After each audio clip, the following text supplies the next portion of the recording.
Mesdames et messieurs, voici finalement la déclaration de l'IFDZ et de l'ANAD, une alliance de 24 partis politiques suite à la mise en place du CNT. 1.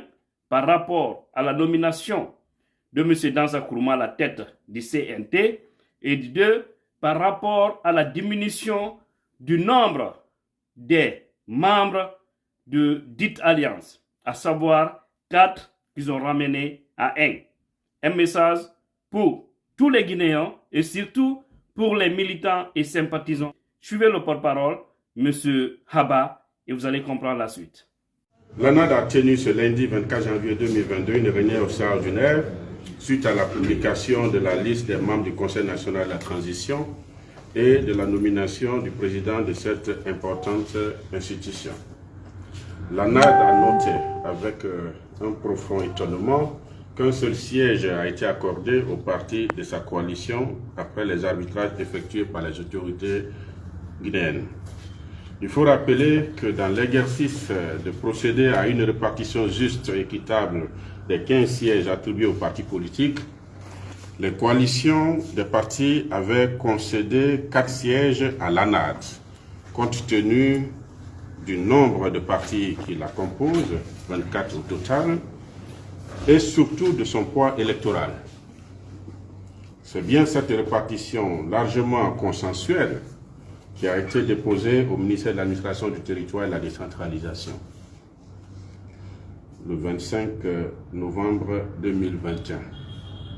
L'ANAD s'interroge sur les motifs qui ont présidé à la réduction drastique à un seul siège de son quota de 4 sièges qui lui a été consensuellement attribué par les coalitions. Surtout que le nombre de sièges attribués aux autres coalitions est resté pratiquement inchangé.